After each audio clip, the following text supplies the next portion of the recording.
Yo, yo, yo, what is going on? Welcome back to Evan Ranks. I am your host, Evan. And in today's episode, thanks to T Walk, I have a great topic of conversation. I will be ranking my Cinderella teams in the future March Madness male tournament for men's basketball. I don't know why I worded it as male tournament. It's probably been because I've been obsessing over women's basketball. Big fan. I will end up doing a women's bracket Cinderella team, just same structure, but on the women's side for a podcast. But yeah, T Walk suggested it. I thought it was a great one. I love college basketball. March Madness is something we all like to participate in. So figured it would be a cool one to let you guys know my Cinderella teams. This bracket is essentially not what's it called? Not set in stone. It could change. However, I think the teams that I have chosen will most likely make the tournament. I'm going to kind of go over everything. I'm using the bracketology through ESPN, Joe Lenardi, to essentially use his current predictions as for my predictions. He's usually pretty right. Of course, some things change just based on who wins the conference championship game, of course, but I think I have a good answer here for all the questions I want to talk about. But big news for all you wankers out there, but Evan Ranks now has a co-sponsor of the podcast. Let's all give a round of applause and a nice warm welcome to Rocktown Excavating, the new co-sponsor of Evan Ranks. Felt only right to expand here to the Valley. This is a excavating business run by one of my friends here, introduced through Emma Rose and one of her friends, but just hit it off. He's a great guy. Jordan's a listener of the podcast. He's actually played in a golf tournament with me. Great, upstanding guy, and appreciate you guys welcoming him into the podcast community as our co-sponsor. So shout out to Rocktown Excavating. We're in cahoots to get me a hat that I can now wear on the podcast and promote him that way. Walker's Home Services, we do appreciate all that you do. Please don't take this as we're moving away from you. You are still a sponsor of this podcast. If you got any merch, send it my way. I'm still waiting for, if you're watching the video here, the neon sign to go above the couch. So yeah, co-sponsors. It is only right to expand to the Valley. I think this is an attest to how Evan Ranks is growing. I'm trying to build a bigger community, get more people involved. Jordan will probably be on the podcast here hopefully very soon, just as a welcoming into the community. But we appreciate both all of that our sponsors do. And if you guys need any waterline pipes, Rocktown Excavating is exactly what you think it is. It's an excavating business. Kind of let's talk about them so you guys can know more about them. They do a bunch of hard work here in the Valley. They also do work in Charlottesville. And it's my understanding, and Jordan, correct me if I'm wrong, but like in the excavating business, a lot of it is commercial. So they bid on jobs, and if they, I guess, provide the best quality or, cheapest bid, that's who like the business has to choose from all the people bidding. So they do like groundbreaking. I'm going to come up with a slogan for them. Rocktown Excavating, where we play with rocks. They do so much more than that. But yeah, backhoes, hauling stuff. I wish I was as handy as both our sponsors. I mean, Walker's Home Services does home improvement. Like, how nice it'd be if I could freaking build a basement downstairs instead of having to call someone. But hey, we're here. Like I said, two different businesses, two different sides of the mountain. We appreciate all that both of you guys do. Excuse me. So shout out to our sponsors, Walker's Home Services and Rocktown Excavating. Let's get into the podcast, everybody. I know how exciting that is, and I probably could talk about our sponsors for the entire podcast. Maybe we have a sponsor podcast where I just shout them out, all that they do, what they've been doing, all that fun stuff. But yeah, we appreciate both you guys and keep doing what you're doing. Hopefully I'll get you guys both on the podcast here soon enough. Hunter, you're always welcome. Jordan, I want to get that episode out there. I feel like you and I could provide a high quality episode for everybody. We're trying to work around maybe doing like a bar hopping around Harrisonburg, and then we sit down and rank that. Maybe after the night, just drunk as hell, get on the podcast and do it. Evan Ranks After Hours. But yeah, let's get into this. Like I said, I'm using a Joe Lenardi's bracket. I'm going to go through based on kind of just in general. Last four buys are going to be right now predicting Butler, Boise State, TCU, and Nebraska. Again, this is not my prediction. Last four in, which means they have to play that round of 16 game or 16 seed game to get into the tournament. Ole Miss, Nevada, Utah, and Gonzaga. Um, so my predictions could change a little bit just because I do have actually two teams out of those last four in as a possible Cinderella selection. I'm not going to go into it specifically, but first four out: Wake Forest, Providence, Seton Hall, and Cincy. I always think Providence is a team that shows up in the tournament and plays really well. So I'm kind of hoping that they make it into the tournament. I'd like to see them make a run, but I'm going to kind of go through everything based on how this ranks, like Midwest, Southwest, West, whatever. Go through that way. So this prediction we have Purdue versus Merrimack or NC Central. Don't think these are Cinderella teams. I'm trying to stay away from sort of that 1 to 5 seed ranking. Some teams I think are just qualified to be a Cinderella team regardless of their ranking, but a relevant pick here: Texas versus Texas A&M. I really hope Texas A&M wins. Not a big fan of Texas and what they're doing over there. Horns are always down. San Diego State versus Appalachian State. App State's not a bad team, but I don't see them beating San Diego State. I can't see them being one of my Cinderella selections. We're going to Creighton, UNC Wilmington. Another matchup I think might just be kind of irrelevant. I think Creighton always comes in with a good program. McDermott's a great coach over there. Yeah, Kentucky, Nevada versus Utah.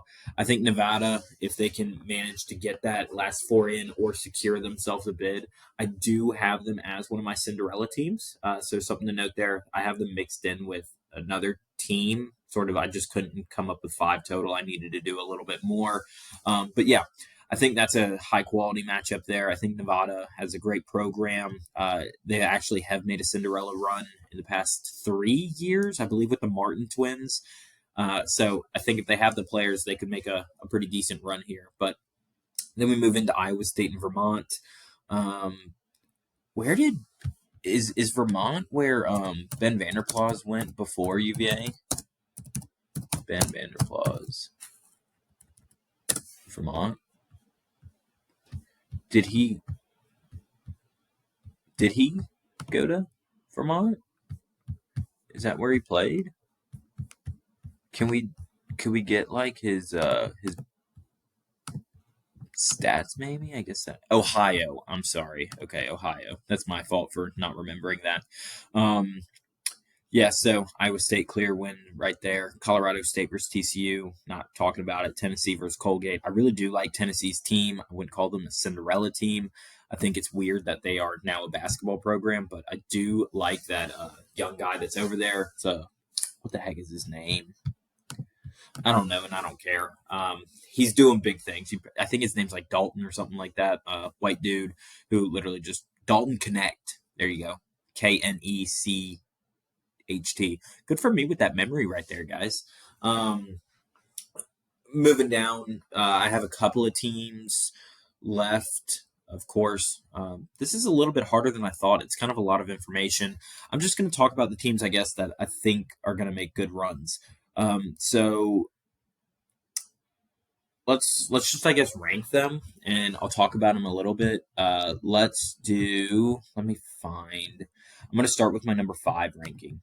My number 5 ranking is going to a number 15 seed. Yes, this is a true Cinderella prediction that I fully support and think that they will do great.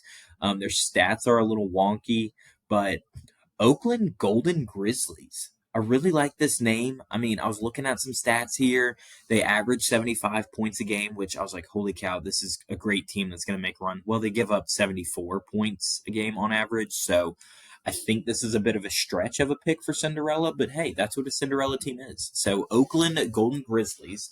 And if you didn't know, Oakland Golden Grizzlies are the team that actually shaved people's heads while doing free throws as a distraction. It has worked in multiple games. I have actually had a personal connection to shaving my head. I have done it before. Fully support this. You're a college student. You don't necessarily need to look the best. Some people do look better bald, but why not have fun with it at a basketball game? I love this. I think their fan base is going to show up for March Madness. I think the players are going to show up, and I solely do think that this is my true Cinderella team. I just think that it's a 50-50 shot whether they actually make a run or not, which is why they get my number 5 ranking. But let's see them. Hopefully, I'm calling it. I could see them making it to the Elite Eight. Yes, the Elite Eight. I believe this could be like an FAU team. Moving on to number 4, this has a joint shared ranking just because one of these teams are considered the last 4 in, and I'm not sure if they will make it, but St. Mary's or Nevada. I'm going to hone in a little bit on St. Mary's just because I think this is a program that wins. I think they might be in like the Mountain West division or whatever. It's just a bunch of white Catholic dudes playing basketball. It's a really good program. They show up in March every freaking year. I don't know of many people that have come out of St. Mary's, but it's just a good team all around. Looking at some of their stats, they average 74 points per game, so similar to Oakland, but they only allow 57. They're coming in here with a guy that averages 14 points per game, Aiden Mahaney. So a good player right there. Record wise, what are we looking at? What's the record? They are 12-0 in the conference, 21-6 overall. So their bid in March Madness, according to this, is what are they supposed to be? Where are they at? They are a 8 seed. So somewhat of a Cinderella team. I think that's kind of where Loyola Chicago has fallen on their March Madness rankings from time to time again. I think this program is very similarly structured to them. It's just a bunch of grinders. It's a team that really works together to, reach a common goal, get to March and make a run. I think that's why they take the number 4 ranking. I got a lot of confidence in them. They do it every year. They at least win the round of 64. And if I'm looking at this, I can see some crazy things shake out. So they beat Mississippi State in round 1, and then they most likely play Arizona. Dude, I could see them shaking some stuff up and beating St. Mary's. Like otherwise, their other 2 competition to get to, I guess that would be the Elite Eight, would be either Dayton or Samford, the one with the little dog, or Duke and Yale. So their big competition, Dayton, Duke, and Arizona. Some other teams in this are Kansas and Alabama on that side of the bracket. But I can see them making a run, being a Cinderella team, and doing some things. Shout out to them Catholic boys. Number 3 is going to a team that has always been a part of March Madness. They are included in the last 4 in this year, which is a big shock to me. They've built a dynasty over there. It's Gonzaga. I think putting them right at the number 3 ranking makes a lot of sense. This is a team that, similar to the Chiefs story, they had to grind all season to get there to the playoffs, and now once they get in, if they get in, I think they're coming with a chip on their shoulder. They got a great head coach. He's been there for years. He knows college basketball. He knows his competition. He's played against a lot of teams in the NCAA, and I could just see them being a 11 seed that is tournament ready and ready to make a run. They fall into this West Division as well, so they have the same kind of competition as St. Mary's. And truthfully, I would not be surprised if we saw those 2 teams square up in some crazy Cinderella March Madness year. Like if a handful of people, I know we've had that where a handful of underdogs win that round 1 and everybody's brackets just screwed up. I could see that happening. I could see St. Mary's and Gonzaga making a run and screwing up this side of the bracket severely. So that's why I'm giving it to them. Let me scroll through here to find, number 12 seed Indiana State Sycamores. This is Larry Bird's team. They are 13-2 in their conference. They're 22-4 overall. They score roughly 84 points per game. They are 11th in the NCAA for points scored. They allow 72, so kind of a rough ratio there.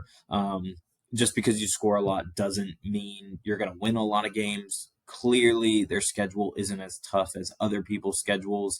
They did take a quiet L to Michigan State while winning a handful of their other games. They lost by 22 to Alabama, second game of the season.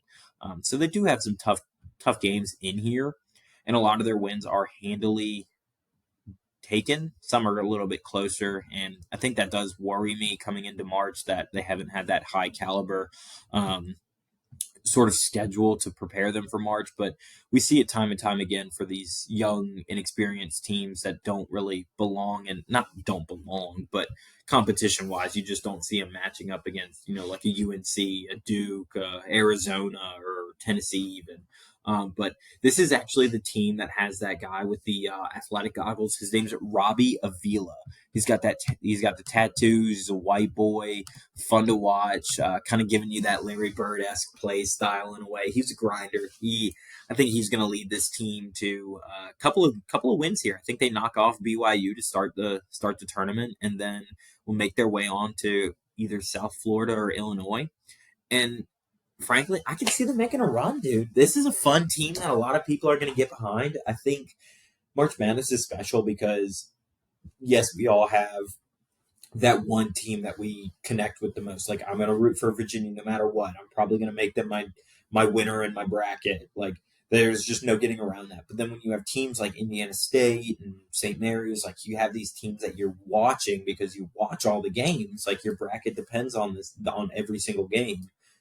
You get connected with them. You start rooting for some certain players. You start growing attached to the teams, like Loyola Chicago and that older woman that went to all the games. Like, everybody wanted to see her. They wanted to see them win. Like, it's a good feel good story when one of these teams that are more irrelevant come into the picture and start making a name for himself. I mean, this is Larry Bird's squad, man. It's only right that they make a run as well. Like, white dude leading the team. That's how Larry Bird handled it. This guy's a geek with goggles and some trashy tattoos. So I hope to see Indiana State make a run here. I think they have a bracket. They're on a certain side of the bracket that is really challenging. I mean, North Carolina, Michigan State, Baylor, South Carolina, Illinois, Virginia, UConn, they're all on this side of the bracket. It's going to be a grind over here in in the East.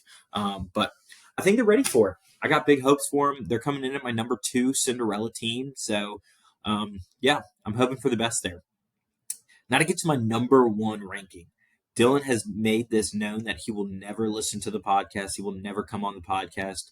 Really, just a shame that my brother's not willing to support me. Dylan, even Sis listens to the podcast. You're going to want to listen after this, but my number 1 Cinderella team ranking is going to South Carolina.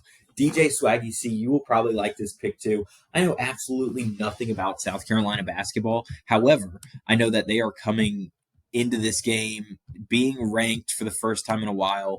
A couple years ago, they actually made a run in the tournament, and they had no business making a run. I believe they even made it to Final Four, which is super impressive for an SEC school playing basketball alone. But just a team that's mediocre in a lot of sports right now. I think they can come in here with that chip on their shoulder, especially after I think they won their bowl game. I'm not sure, but they're right now 21-4. They play teams like Alabama, Auburn, Tennessee, Florida. Like, the SEC is making their way in college hoops, and I think it's great for the sport itself, and it's great for the SEC. I mean, why not dominate both football and basketball?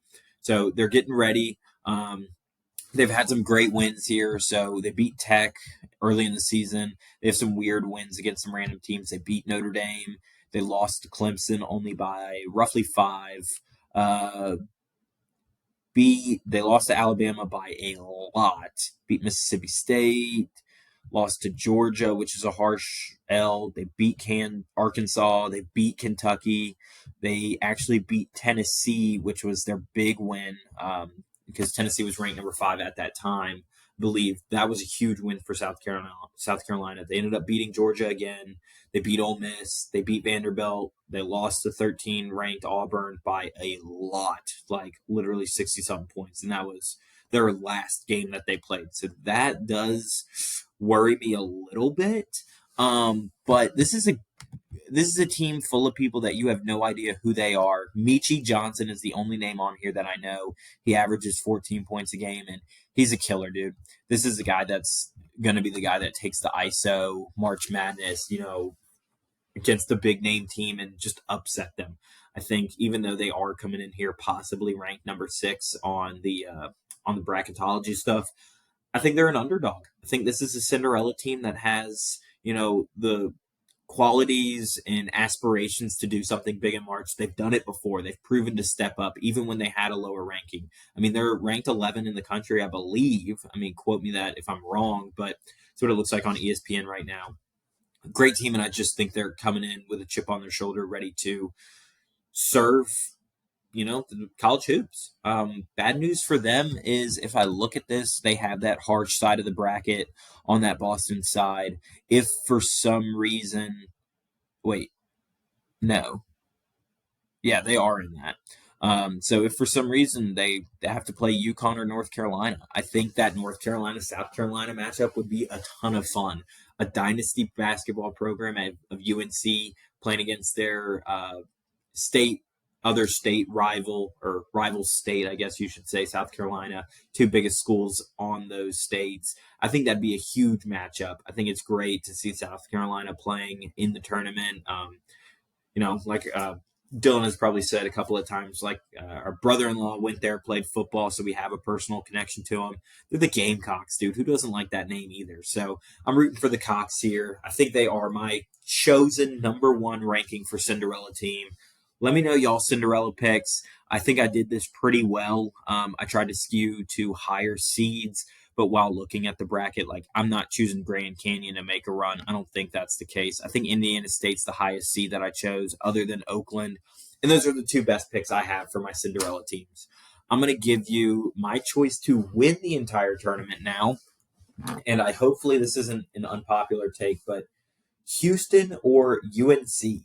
I'd love to see UNC and ACC team school win. I have an honorable mention of a Cinderella team at UVA.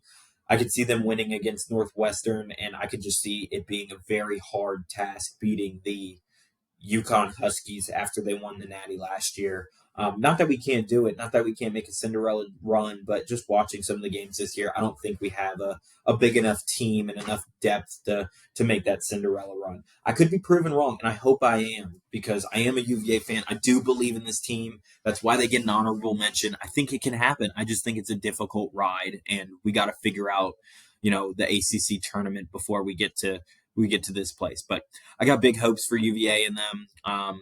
If Jordan Minor and Blake Buchanan and Jake Groves can step up, if we win round one, if they can step up against UConn and we make threes, I think we have a great shot of making a run after that point. But I don't think right now I'm convinced that they could be that number one ranking of a Cinderella team.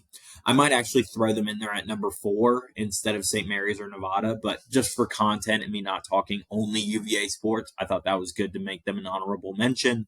But yeah, let me know who your Cinderella teams are. Let me know who's going to win the tournament in your eyes. But this is Evan Ranks, and I just ranked those Cinderella teams. This was a great episode. T-Walk, I greatly appreciate you giving me the idea. I tried to record an episode last night for you guys this morning, and it just wasn't clicking. I need to go back to the basics of ranking stuff. It gives me a firm topic to talk about. I'm knowledgeable in college basketball. No, I don't know a bunch of players. There's a lot of content to discuss when getting into tournaments or March Madness, but here it was. We did this for roughly 20-something minutes. I hope you enjoyed it. Let's thank our co-sponsors again at Walker's Home Services and Rocktown Excavating. We appreciate all that you guys do. I'm super stoked to get that hat. That hat looks super clean and might be my new daily hat. So looking forward to that. Looking forward to more episodes with you guys. Hoping to get a guest on maybe this weekend / Monday or Tuesday. So hit me up if you're down to come on the podcast. I'm always open for suggestions of what you guys want me to rank. I've been struggling here trying to figure out topics, but wanting to deliver you guys prime quality content. With the topic of prime quality content, I can't forget about our stranger of the day. Yeah. It's Friday, man. I'm excited about Friday. I've had a busy work week, pretty good work week itself. I think it's time that I integrate work into the podcast. I can't use specific names. I don't know if I want to use business names just because, I do have a couple of businesses here that are local that do sponsor the podcast. I don't want to take away from you guys and all that you do for us. But I met with a gentleman yesterday. He just opened a business on the corner, and I talked to him about advertising. And this was just someone, in the world that I work in, sales. I talk to a lot of people. I talk to a lot of people on a business level. surface level, not really getting into personal stuff. But I really enjoy hearing people's life stories, connecting with people on a personal level. And this was just a guy who I was talking to business wise, and we just hit it off. And I could honestly see myself being his friend. So, stranger of the day goes to you. You're not going to have any idea who I'm talking about. But yeah, actually, you know what? Screw it. The owner of Grapes and Grain. He is the stranger of the day. He's the guy I talked to yesterday. Freaking love this man. If you guys need any alcohol beverage or anything like that, I would strongly recommend you guys going there and giving it a try. It's basically like a convenience store on the corner, but they got a great wine selection, great beer selection, craft, domestic, you name it. He gets stranger of the day. Maybe I just use this as a way to shout out other businesses locally and whatever else. But so, excuse me. Oh my gosh. Sometimes it's hard to get stranger of the days going. I do a lot of work through the radio station, meet a lot of people that way. But I think sometimes I just get hesitant to use them as a stranger of the day. But I'm going to from now on out. So yeah, that makes this another successful episode of Evan Ranks. And I guess I'll just see you in the next one. Yeah, sounds right. Everybody download Love and Pies. I'll catch you later.